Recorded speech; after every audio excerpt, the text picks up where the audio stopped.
In this part of the presentation, I will focus on the development and the need to integrate the development of 21st century skills in assessment, in business and in government, and of course, in education. Unfortunately, the education system is dangerously slow to change, and governments are pumping money into tests and exams that unfortunately only tend to develop rote learning rather than 21st century skill development. This is not their fault.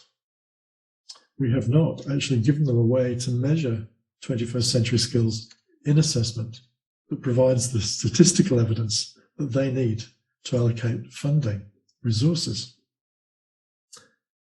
It is assessment that drives learning, but assessment in education has not changed much in the last 100 years.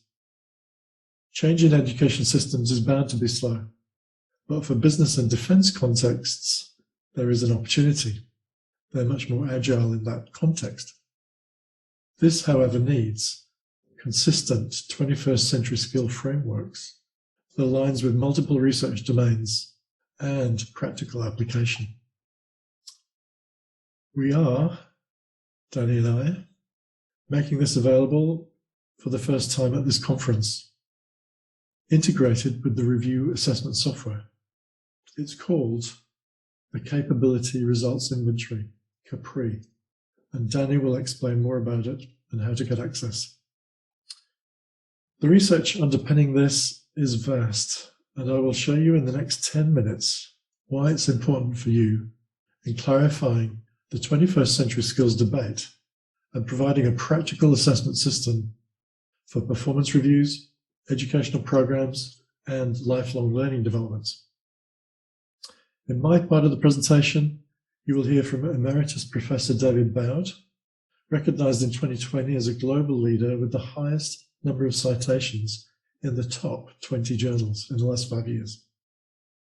You'll also see focus group footage of postgraduate business staff at Sydney University discussing the benefits of the software we're introducing to you today. So to kick off, let's hear from Emeritus Professor David Bowd about the fact that assessment should be about the development of attributes and capabilities rather than getting marks as part of a certification rather than the developmental process.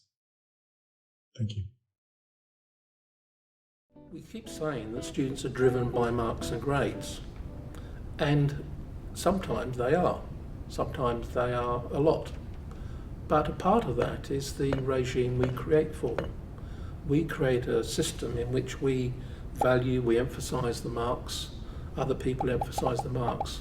So surprise, surprise, the students focus on the grades, the marks, the percentages, rather than what they represent. But as far as learning is concerned, what matters is what those marks signify. Okay, so if we're going to make judgments about students' work, or indeed if students are going to make judgments themselves, they need to do that in the context of the criteria.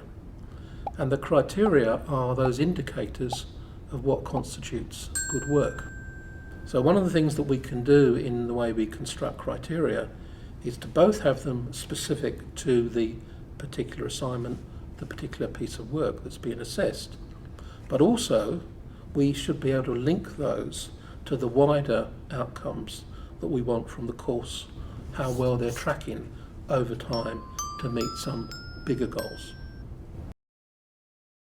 These broader goals and indicators of development in assessment, shown with colours and symbols in David's presentation, is the CAPRI model we've applied in university and school contexts. This is to harmonise and group the many 21st century skills lists and frameworks and make them usable to link with assessment criteria. We call this a CAPRI, the Capability Results Inventory, and we have to use symbols and colours to cope with colour blindness, which I think is in 3% of males. The acronym Capri is also a mnemonic, a way of remembering that each of the letters CAPRI stand for a category of criteria and development. In this case, communication and collaboration, attitudes and values, practical and professional, and research and critical thinking, and innovation and creativity.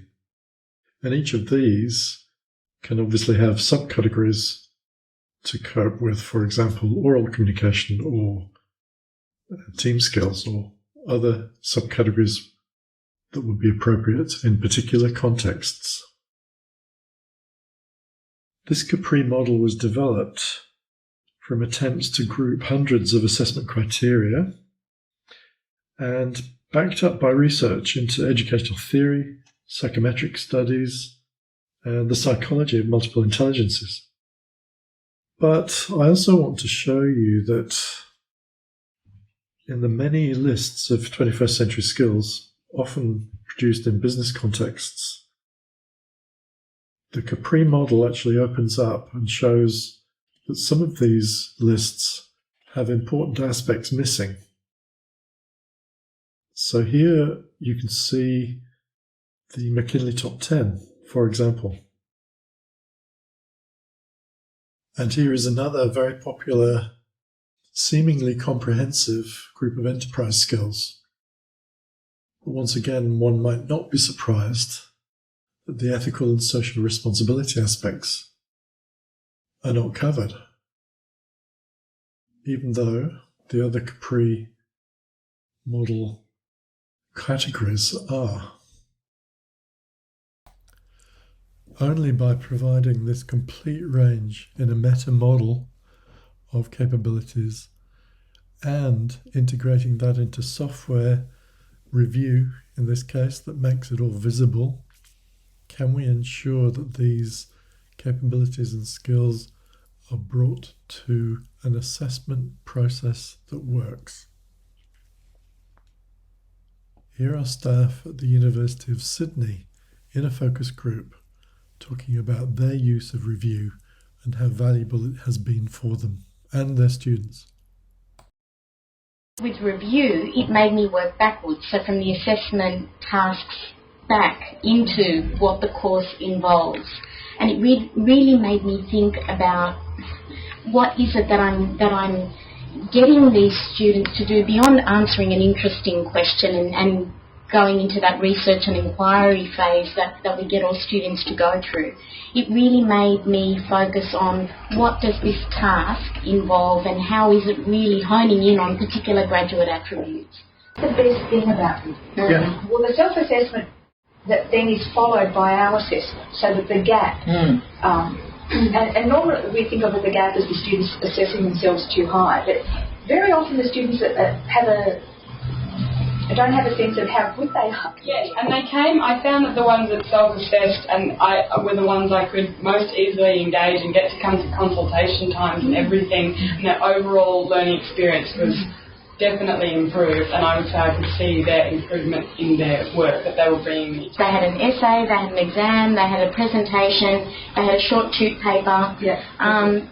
It was the first time in my, 15 years of teaching that I had students that read the feedback. It almost brought me to tears because I've spent years rewriting their essays and going back at the end of semester and getting back a box of essays that no one's looked at. I'm rewriting and they did write it. Yes. And this time it was like, I love review. I will use review for everything because they came back and said, I read my feedback. It's one paragraph. They read the little bar thing and they loved it.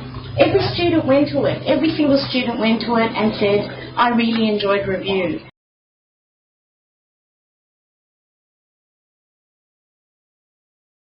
Thank you for this presentation opportunity, and over to Danny, who will take you on the next step. Thank you.